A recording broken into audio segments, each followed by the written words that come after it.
Case two Indian gaming community के सबसे ज्यादा हार्डवर्किंग यूट्यूबर जो कि यूट्यूब पर 7 सालों से कंटेंट क्रिएशन कर रहे हैं। तो भाई केस2 के पास टोटल 5 चैनल्स है, जिनमें से इनका मेन चैनल है केस2 जिसपे तकरीबन 2.9 मिलियन सब्सक्राइबर्स हैं। और ये चैनल उन्होंने बनाया था 2016 में, जिस पर उनका वो आइकॉनिक इंट्रो भाई और इस चैनल पर वो पबजी से रिलेटेड वीडियोस डाला करते थे। इवन आज भी वो बीजीएमआई की वीडियोस को डेली अपलोड करते हैं। फिर आता है उनका दूसरा चैनल द केस2 नाम से। इस चैनल पर भी उनके तकरीबन 600 के सब्सक्राइबर्स हैं और इस चैनल को उन्होंने जनवरी 2021 में बनाया था, जिसका आइकॉनिक इंट्रो भाई, हालांकि आजकल वो इस इंट्रो का यूज नहीं करते हैं, लेकिन पहले उनका ये आइकॉनिक इंट्रो था। और इस पर वो GTA 5 ऑनलाइन की वीडियोस डाला करते थे, बट धीरे धीरे उन्होंने और भी गेम्स खेले इस चैनल पर और अब इस पे मल्टीपल गेम्स अवेलेबल है। तीसरा है उनका IRL channel case two Aditya Sharma नाम से। इस पे तकरीबन 9 लाख सब्सक्राइबर्स हैं और इसको उन्होंने अप्रैल 2021 में बनाया था और इस पर वो मीम रिव्यू, लाइव स्ट्रीम्स और व्लॉग्स को अपलोड करते हैं। चौथा है उनका केस2 क्लिप्स चैनल। इस पर भी तकरीबन 4 लाख के करीब सब्सक्राइबर्स हैं, जिसको उन्होंने जून 2020 में बनाया था और इस पर वो शॉर्ट्स अपलोड करते थे पहले, पर अब रिएक्शन वीडियोस को अपलोड करते हैं। पांचवा चैनल है उनका पापा प्लेयर क्लिप्स नाम से। इस पे भी तकरीबन 4 लाख के करीब सब्सक्राइबर्स हैं और ये चैनल उन्होंने जून 2022 में बनाया था, जिसपे वो अपना GTA 5 वीडियोस का शॉर्ट्स बनाकर डाला करते थे और लाइव स्ट्रीम्स चलाया करते थे उन्हीं GTA 5 वीडियोस की, जो कि द केस2 पर अवेलेबल थी। लेकिन आजकल कहीं ना कहीं केस2 का थोड़ा सा डाउनफॉल चल रहा है, तो आज की वीडियो में हम लोग देखेंगे केस2 की जर्नी BGMI प्लेयर से पापा प्लेयर तक। बेटा बापू वापिस आऊंगा,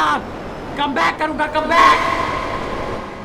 तो बेसिकली केस2 ने कंटेंट क्रिएशन की शुरुआत जहां तक मुझे पता है अपने 11-12 के दौरान की थी और उन्होंने अपना सबसे पहला चैनल बनाया था केस2 नाम से, जिसपे वो पबजी के रिलेटेड वीडियोस को अपलोड करते थे। मतलब पहले वो शॉर्ट ट्रिक्स वगैरह अपलोड करते थे, फिर वो धीरे धीरे गेम प्ले वीडियोस वगैरह भी अपलोड करने लगे। केस2 की अच्छी स्किल्स के चलते, अच्छी गेम प्ले के चलते उनके जल्दी जल्दी सब्सक्राइबर्स भी गेन हुए। और साथ ही में जो चीज केस2 को बाकी यूट्यूबर से अलग बनाती है वो है उनकी कंसिस्टेंसी। भाई तुम सोच सकते हो, बंदे ने 7 साल तक लगातार डेली एक वीडियो अपलोड किया है और कंसिस्टेंसी सिर्फ केस2 चैनल पर नहीं है, उन्होंने द केस2 चैनल पर भी GTA 5 की लगातार 4 सालों तक वीडियोस अपलोड की है लगातार। इवन आज भी वो कर रहे हैं। तो भाई कंसिस्टेंसी एक ऐसी चीज है जो आपको सक्सेस दिलाकर ही रहती है, लेकिन फिर भी कहीं ना कहीं मुझे लगता है कि केस2 अभी भी थोड़े से अंडररेटेड है। और कंसिस्टेंसी के साथ साथ केस2 की मेहनत इतनी थी, जब उनका 12th का एग्जाम था तो उन्होंने बहुत सारे वीडियोस ऑलरेडी बनाकर रख लिए थे अपने केस2 चैनल पर अपलोड करने के लिए, ताकि एग्जाम टाइम पर उनके वीडियोस अपने आप अपलोड होते रहे। और साथ ही में उनकी जब सर्जरी हुई थी अपेंडिक्स की, तो उस टाइम भी उन्होंने बहुत सारे वीडियोस को बना के रखा था, ताकि वो आराम से उस सर्जरी से रिकवर कर लें और फिर उसके बाद नॉर्मली वो कंटिन्यू कर पाए। इवन अभी रिसेंटली वो किसी ट्रिप पर गए थे थाईलैंड में, उस टाइम भी उन्होंने बहुत सारे वीडियोस को बना कर रखा था। तो बेसिकली कंसिस्टेंसी और हार्डवर्क एक ऐसी चीज है जो कि मुझे बहुत ही ज्यादा इंस्पायर करती है केस2 से। अच्छा, एक और चीज आप लोगों को लगता होगा कि भाई केस2 के पास टोटल 5 चैनल्स हैं, तो केस2 काफी अर्न करते होंगे। तो भाई उनकी एस्टिमेटेड रेवेन्यू तकरीबन $4500 के करीब है, जो कि इंडियन रुपीज में तकरीबन 4 लाख रुपयों के करीब होता है। तो बेसिकली केस2 ने अपना पहला चैनल तो बना लिया था जिस पर वो पबजी वगैरह के रिलेटेड वीडियोस अपलोड करते थे, लेकिन फिर धीरे धीरे जैसे जैसे पबजी का डाउनफॉल आया और बीच में पबजी को बैन कर दिया गया, तो वहां पर एक सेटबैक लगा केस2 को। मतलब बेसिकली उस टाइम पर वो आउट ऑफ कंटेंट चले गए कि भाई अब तो पबजी बैन हो गया है, BGMI आ गया है, तो ऑडियंस का टेस्ट शिफ्ट होगा। और केस2 काफी स्मार्टली हैंडल करते हैं हर एक मैटर को यहाँ पे। इवन उनका सेटबैक जैसे ही थोड़ा बहुत उन्होंने देखा कि शुरू हुआ है, उन्होंने अपने कंटेंट में काफी चेंजेस किए हैं, जिसके कारण भाई अगर तुम्हें ऐसा लग रहा है कि केस2 का डाउनफॉल आएगा, भाई भूल जाओ। केस2 का डाउनफॉल आते आते तुम्हारे बाल सफेद हो जाएंगे, नहीं आने वाला है भाई बंदे का डाउनफॉल। उसका रीजन मैं आगे आपको बताऊंगा। तो बेसिकली केस2 ने क्या किया, जब पबजी बैन हो गया तो उन्होंने एक नया चैनल बनाया द केस2 नाम से, और जिस पर बहुत ही ज्यादा यूनिक आइडिया लेकर आए वो GTA 5 ऑनलाइन वीडियोस डालने का। मुझे ये तो नहीं पता कि केस2 को ये आइडिया कहाँ से आया कि मैं पार्कोर रेसेस डालूंगा, मेगा रैम डालूंगा या कार वर्सेस कार डालूंगा, लेकिन भाई बहुत ही ज्यादा यूनिक आइडिया था। क्योंकि तुम सोचो भाई, उस गेम प्ले को लोग आज भी इंजॉय करते हैं 4 साल बाद भी। मुझे पता है आजकल वो चीजें थोड़ी सी रिपीटेड लगती हैं, लेकिन भाई इंजॉय तो करते हैं ना हम लोग, आज भी उन वीडियोस को देखते हैं। इवन भाई मैं अभी भी केस2 के सारे वीडियोस देखता हूँ, एटलीस्ट GTA 5 की वीडियोस तो मैं जरूर ही देखता हूँ। तो बेसिकली केस2 ने क्या किया कि अपनी ऑडियंस को केस2 से द केस2 वाले चैनल पर शिफ्ट किया। साथ ही में उन्होंने और भी चीजें शुरू की, जैसे मीम्स रिव्यू करना, रेडिट रिव्यू करना, या फिर ब्लॉग्स को अपलोड करना, या फिर उन्होंने रिसेंटली अभी लाइव स्ट्रीम्स करना शुरू किया है। तो बेसिकली केस2 ने हर तरफ ऑडियंस को अपनी शिफ्ट करके रखा। मतलब जैसे उन्होंने केस2 चैनल से पहले द केस2 पर ऑडियंस को शिफ्ट किया, फिर केस2 क्लिप्स पर शिफ्ट किया, फिर केस2 आदित्य शर्मा पर किया, और साथ ही में उनका जो पापा प्लेयर क्लिप्स वाला चैनल था उससे ऑडियंस को वो लाया करते थे द केस2 चैनल पे। क्योंकि पापा प्लेयर क्लिप्स पे GTA 5 ऑनलाइन की कोई शॉर्ट्स है, अब देखो तुम 1000 शॉर्ट्स डालोगे तो एक ना एक शॉर्ट तो वायरल जानी है। एक शॉर्ट अगर तुम्हारी वायरल चली गई, उसको 10 मिलियन लोगों ने देखा, 10 मिलियन में से कम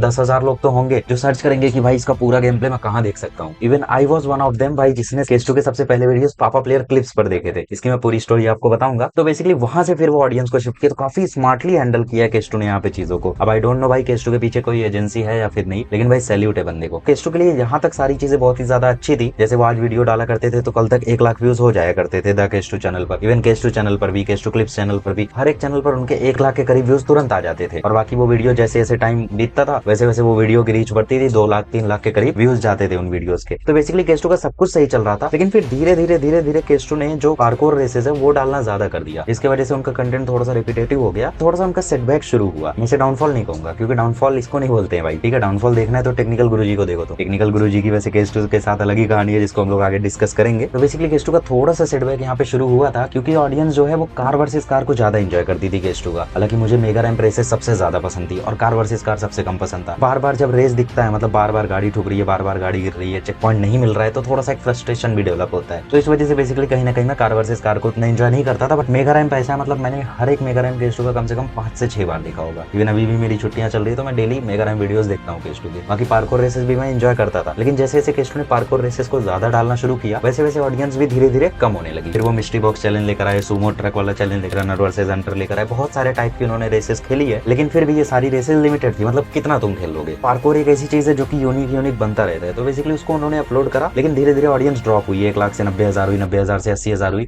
और आज तकरीबन 60,000 हो गई है। हालांकि वो 10-12 दिन में 1 लाख हो जाता है, लेकिन इसकी वजह से जो लॉन्ग रीच है ना वो खत्म हो जाती है। इसको मैं तुम्हें समझाता हूँ। देखो, सबसे पहले मान लो मैंने कोई वीडियो अपलोड की, अब उस वीडियो को अपलोड करते अगर 10,000 व्यूज आ गए, भाई गारंटीड है कि उसके 1 से 2 महीने में 20,000 व्यूज होने ही होने हैं, प्रोवाइडेड भाई वीडियो थोड़ा सा रिलेटेबल रहे आगे भी। ऐसा ना हो कि मतलब ट्रेंडिंग टॉपिक पर बनाया था, ट्रेंड खत्म, वीडियो खत्म। लेकिन मान लो मैंने अपलोड किया और उस पर तकरीबन 5,000 व्यूज आया, तो ऑब्वियसली भाई 1 महीने में वो ज्यादा से ज्यादा 10,000 तक जाएगा। तो इस वजह से लॉन्ग रीच थोड़ी सी खत्म हो रही थी यहाँ पे केस टू के। इवन रिसेंटली उनके जो वीडियोस अपलोड हुए हैं पिछले 2 महीने के, आप देखोगे तो बहुत सारे वीडियोस ऐसे हैं जिस पर 1 लाख व्यूज क्रॉस नहीं हुए हैं। तो थोड़ा सा यहाँ पे केस टू का सेटबैक शुरू हुआ था, लेकिन उनके सेटबैक के पीछे मैं सबसे बड़ा रीजन अगर यहाँ पे बताना चाहूँ, बाकी चैनल्स को मैं उतना ज्यादा नहीं देखता हूँ और बाकी चैनल पे मैं ऐसा मानता हूँ कि केस टू का सेटबैक आया भी नहीं है, क्योंकि अगर वो के वाले चैनल पर वीडियो आज भी अपलोड करते हैं उस पर 1 लाख व्यूज जाते ही जाते हैं। केस टू क्लिप्स पर वीडियो अपलोड करते हैं उस पर लॉन्ग टाइम में 1 लाख व्यूज चले जाते हैं, अगर किसी प्रॉपर वीडियो पर रिएक्ट किए रहते हैं तो। बाकी उनका बीजेएमआई वाला वीडियो तो चलो डाउनफॉल चल ही रहा था, तो उसका मैं ज्यादा बोलूंगा नहीं, लेकिन उनका जो द केस टू वाला चैनल था उसको मैं प्रॉपरली एनालाइज कर सकता हूँ। और उसके पीछे रीजन ये था सबसे बड़ा, केस टू जब पहले गेम प्ले करते थे ना तो वो कम्पीट करते थे, और अब जब वो गेम प्ले करते हैं ना तो वो कंप्लीट करते हैं। GTA 5 की बात कर रहा हूँ मैं, बाकी गेम्स की बात नहीं कर रहा हूँ मैं यहाँ। मतलब जैसे पहले केस टू, जैसे पहले गेम प्ले किया करते थे केस टू, तो उसमें कैसा वो बार बार वही डायलॉग मारा करते थे कि मैं पापा हूँ, मुझसे कोई जीत नहीं सकता है, मैं हमेशा फर्स्ट रहेगा, चल जा दूध पी गया। मतलब काफी ज्यादा फनी कमेंट्री होती थी, बहुत ही अच्छे से होता था वो। मतलब एक कॉम्पिटिटिव नेचर हमें दिखता था और हमें भी लगता था कि हाँ भाई केस टू फर्स्ट आना चाहिए, केस टू फर्स्ट आना चाहिए। लेकिन वो धीरे धीरे टाइम के साथ फेड अवे होता चला गया। लेकिन मुझे नहीं पता कि भाई आजकल वो डायलॉग्स को क्यों नहीं यूज करते पुराने टाइम वाला। मतलब थोड़ा सा नॉस्टैल्जिक है भाई वो चीज, जिस तरीके से पहले के टाइम पे केस टू डायलॉग्स को यूज किया करते थे, सबको पटकनी दिया करते थे। लेकिन आज के टाइम पे तुम देखोगे तो केस टू कई सारे रेसेस में हमें दूसरों से हेल्प मांगते हुए नजर आएंगे। तो बेसिकली अब केस टू कोई भी कॉम्पिटिटिव नेचर के साथ गेम प्ले को नहीं करते। मतलब ऐसा लगता है कि भाई वो अपने दोस्तों के साथ खेल रहे हैं, कोई भी फर्स्ट आ जाए कोई भी सेकंड आ जाए उससे फर्क नहीं पड़ना चाहिए। तो बेसिकली केस टू के डाउनफॉल के पीछे आई थिंक जो सबसे बड़ा रीजन है वो यही है। लेकिन हाँ भाई मैं समझ सकता हूँ, पार्कोर रेसेस हैं तो उसमें कम्पीट कैसा ही, मेगा रैंप हो तो चलो उसमें मजा भी आता है कम्पीट करने में, लेकिन फिर भी कहीं ना कहीं वही एक फ्लेवर है जो कि अब थोड़ा सा मिसिंग हो गया है। लेकिन हाँ एक चीज होती है कि भाई कोई चीज तुम्हें कब तक अच्छी लग सकती है,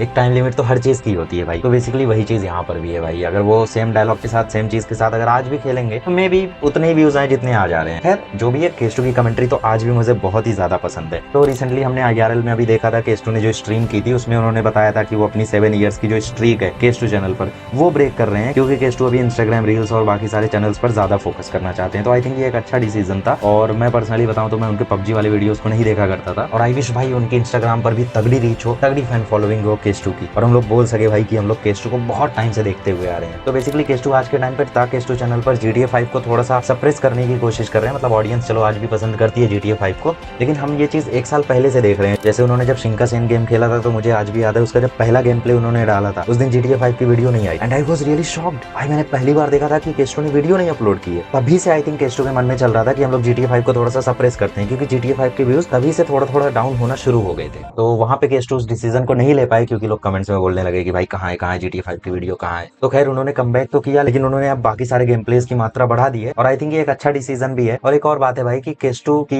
जो ऑडियंस है वो केस टू तब पर्सनैलिटी को पसंद करती है। तो केस टू कोई भी गेम खेलते हैं ऑडियंस देखती है भाई। इवन उन्होंने बहुत सारे वियर्ड गेम्स को ट्राई किया है जिसको हमने बहुत ही ज्यादा एंजॉय किया है। तो इसीलिए केस टू ने अभी ज्यादा गेम्स को अभी ट्राई करना शुरू कर दिया है, और वो बहुत अलग अलग वैरायटी के गेम्स को भी खेला करते हैं। अब हम लोग बात कर लेते हैं कि आखिर ऑडियंस केस टू को इतना ज्यादा प्यार क्यों करती है। इसमें सबसे पहला रीजन आता है केस टू का रेज। भाई केस टू का जो गुस्सा होता है ना गेम प्ले के दौरान, तो जिस तरीके से केस टू फ्रस्ट्रेट होता है, इस तरीके से वो बाकी प्लेयर्स को ट्रोल करते हैं, बाकी प्लेयर्स के ऊपर गुस्सा करते हैं। जब भी केस टू फ्रस्ट्रेट होता है तो ऐसा लगता है भाई हमारा डिप्रेशन बाहर निकल रहा हो। तो भाई बेसिकली जो केस टू का गुस्सा है, केस टू की जो फ्रस्ट्रेशन होती है गेम प्ले के दौरान, उसके लिए ऑडियंस उनको सबसे ज्यादा देखती है। और मैं पर्सनली बताऊं तो भाई मुझे भी वो वीडियोस बहुत ही ज्यादा पसंद रहते थे जिसमें बेसिकली केस टू या तो कुर्सी पे कुछ मारा करते थे, या फिर उन्होंने वो जो जादू नाम की गुड़िया थी उसको तोड़ दिया था, फिर उन्होंने चिंटू को लाया था और उसको भी मारा करते थे। तो बेसिकली उनका जो रेज था वो बहुत ही ज्यादा ज्यादा पसंद था। दूसरा रीजन है यहाँ पे ऑनेस्टी। मतलब केस्टू जो है ना भाई, उसके जितना ऑनेस्ट यूट्यूबर मैंने आज तक नहीं देखा। तुम्हें अगर केस्टू की पर्सनैलिटी जाननी है, केस्टू की ऑनेस्टी जाननी है, तो तुम उसके केस्टू क्लिप्स वाली वीडियोस को देखो। एक बार उन वीडियोस को देखोगे ना तो तुम समझ जाओगे भाई केस्टू कितना जेन्युइन बंदा है। क्योंकि उन वीडियोस में केस्टू जब भी रिएक्ट करता है किसी वीडियो पर और वो कोई भी पॉइंट बोलेगा वो बिल्कुल जेन्युइन पॉइंट होता है। मतलब अगर एक कोई प्रॉपर कमेंट करनी हो, प्रॉपर स्टेटमेंट बनानी हो, तो भाई कोई केस्टू से सीखे। एंड केस्टू की ऑनेस्टी हमें यहाँ से भी देखने को मिलती है। जैसे अभी रिसेंटली उन्होंने IRL में ही बोला कि भाई मुझे भी पता है पार्कोर बहुत ही बोरिंग हो चुका है। बाकी क्रिएटर्स क्या करते हैं, जैसे ऑडियंस को कोई चीज नहीं पसंद आ रही है तो वो सामने से आके उसको कन्फ्रंट नहीं करते हैं। मे बी वो कंटेंट चेंज भी कर दें, लेकिन वो कन्फ्रंट कभी ऐसे नहीं करते हैं जिस तरीके से केस्टू करते हैं। तो केस्टू की जो ऑनेस्टी है उससे ऑडियंस उनको काफी ज्यादा पसंद करती है। इसीलिए हमें केस्टू द पर्सनैलिटी बहुत ही ज्यादा पसंद है। केस्टू गेम्स खेलेंगे तो भी हम उन्हें पसंद करेंगे, केस्टू कल को कुछ और करेंगे तो भी हम उन्हें पसंद करेंगे, केस्टू अगर कल को कोई और वीडियोस बनाएंगे तो हम उन्हें भी काफी ज्यादा प्यार देंगे। तीसरा है भाई रिलेटेबिलिटी। आई डोंट नो भाई इस पॉइंट से आप कितना ज्यादा रिलेट कर पाओगे, बट समवेयर भाई मुझे ऐसा फील होता है कि केस्टू की सक्सेस में मुझे अपनी सक्सेस दिखती है। मतलब मुझे अगर दिखता है कि केस्टू की कोई वीडियो वायरल हुई है, फिर केस्टू के किसी वीडियो पर बहुत ज्यादा व्यूज है, आई डोंट नो भाई आई फील वेरी हैप्पी। मतलब मुझे ऐसा लगता है कि भाई मेरी वीडियोस पर ज्यादा व्यूज है। तो ये एक चीज है, मतलब जो जिस चीज से शायद आप एग्री ना करो लेकिन मुझे ऐसा लगता है। चौथी चीज है भाई फनी कमेंट्री। मतलब आप लोगों को तो याद ही होगा, जैसे पहले वो टेक्निकल गुरुजी का वो डायलॉग चलिए शुरू करते हैं, या फिर टेक्निकल गुरुजी का बीच बीच में कैमियो कराते रहते थे अपने वीडियोस में। उनका पेपर भी वो एक बार लेकर आए थे, फिर उन्होंने चिंटू, जादू ऐसे अलग अलग टाइप के डॉल्स को भी लाया। मतलब काफी ज्यादा फनी कमेंट्री करते हैं केस्टू। तो मुझे पर्सनली केस्टू की ये वाली कमेंट्री सबसे ज्यादा फनी लगी थी।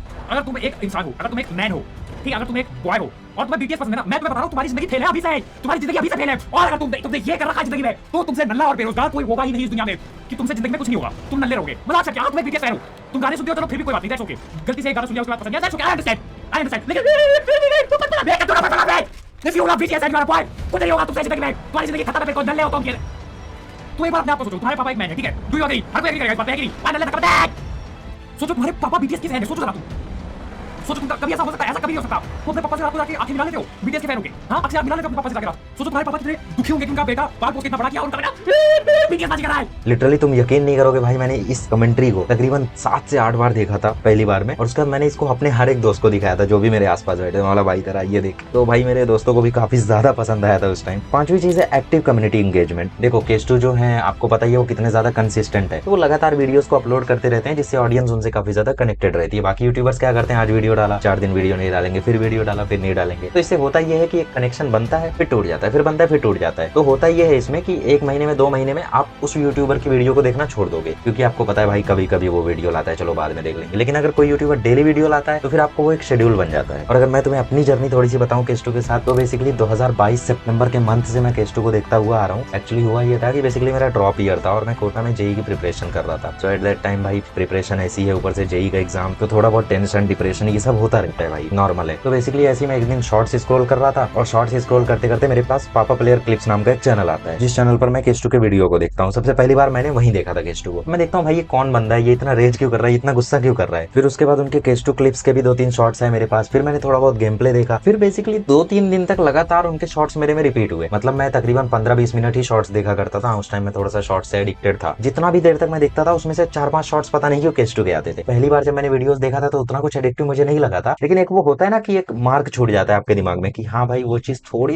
कुछ तो था भाई उस वीडियो में। 3-4 दिन बाद हुआ ऐसा कि मैं शॉर्ट्स स्क्रॉल कर रहा हूँ और मैं इस चक्कर में हूँ भाई केस्टू का वीडियो क्यों नहीं आ रहा है, मैंने जो वीडियो देखा था वो वीडियो क्यों नहीं आ रहा है। फिर मेरे पास अगेन पापा प्लेयर क्लिप्स नाम का चैनल आया, फिर मैंने चैनल खोला, फिर मैंने उनके शॉर्ट्स देखना शुरू किया। फिर मैंने बोला यार ये शॉर्ट्स देखकर तो ऐसा लग रहा है जैसे बंदा लाइव में कहीं पर रेसेस खेलता हो। फिर मैं उनके पापा प्लेयर क्लिप्स चैनल के डिस्क्रिप्शन में जाता हूँ और वहाँ पे देखता हूँ कि फुल वीडियोस की लिंक थी। फिर मैंने बेसिकली उनके चैनल का नाम जानने की कोशिश की तो वहाँ पे साइड में कहीं पर केस्टू लिखा हुआ आ रहा था। मैंने सर्च किया केस्टू, अब मेरे पास उनके BGMI के वीडियोस आ गए, जिस पर जाकर मैंने अरे भाई क्या यूट्यूबर है भाई, कितने ज्यादा सब्सक्राइबर्स हैं। उनके वीडियोस मैंने देखे, लेकिन मैंने क्योंकि कभी BGMI नहीं खेला है, हाँ मैं भी फ्री फायर का नल्ला था लेकिन बहुत पहले था, तो मुझे उन वीडियोस में ज्यादा मजा नहीं आया। फिर मैं दोबारा शॉर्ट्स पर लौटा, फिर मैंने बोला यार फुल चैनल कहाँ ढूंढूं मैं। तो फिर उसके बाद मैं उनके डिस्क्रिप्शन में गया चैनल के, पापा प्लेयर क्लिप्स के, और फिर उसके बाद मुझे द केस्टू चैनल की लिंक मिली और फिर मैं उस चैनल पर गया और रिकॉर्ड है भाई कि सितंबर में मैंने उनको देखना शुरू किया था 2022 में। आज 2025 के जुलाई तक मैंने केस्टू के लगभग सारे वीडियोस देखे हैं जो भी उन्होंने द केस्टू चैनल पर अपलोड किए हैं। अब एक वुकोंग वाला नहीं देखा है और एक रिसेंटली अभी वो गॉड ऑफ वॉरफेयर अपलोड कर रहे हैं, उसमें आई डोंट नो भाई मुझे ज्यादा मजा नहीं आ रहा है, तो वो वीडियोस को मैंने नहीं देखा, लेकिन बाकी सारे वीडियोस मैंने देखे हैं केस्टू के। और साथ ही में मैं जब देखना शुरू किया था केस्टू के वीडियोस को सितंबर में, तो उनके जो पुराने वीडियोस थे द केस्टू चैनल के उनको भी मैंने देख डाले थे। मतलब मैं जब भी खाना खाने बैठता था या फिर थोड़ा बहुत रेस्ट लेता था तो मैं केस्टू के वीडियोस को देखने लगता था। तकरीबन 2 से 3 वीडियोस में दिन भर में देखा करता था और मैं सबसे ज्यादा एंजॉय करता था मेगा रैप के वीडियोस, क्योंकि पता नहीं क्यों मुझे मेगा रैप में बहुत ही ज्यादा मजा आता था। उसके बाद पार्कोर एंजॉय करता था और सबसे लीस्ट एंजॉय करता था मैं कार वर्सेस कार। था। लेकिन फिर भी केस्टो के चैनल का एडिक्शन ऐसा है कि भाई वो एडिक्शन आज तक है। तो बेसिकली जब मेरा जेई मेंस में सिलेक्शन हो गया तो मैंने केस्टो को मेल भी किया था कि भाई आपके वीडियोस के कारण मेरा टेंशन काफी ज्यादा कम रहता था। और भाई ये तो ट्रू है इस चीज से, तो आप भी एग्री करोगे कि केस्टो के वीडियो से डिप्रेशन क्यों होता है भाई। ठीक है, मुझे पता नहीं भाई कौन से लोग हैं जो डिप्रेशन के लिए पिल्स लेते हैं, मैं तो बोलता हूँ केस्टो की वीडियोस दिखाओ भाई। एंड केस्टो भाई, if you are watching this video, we love you bro.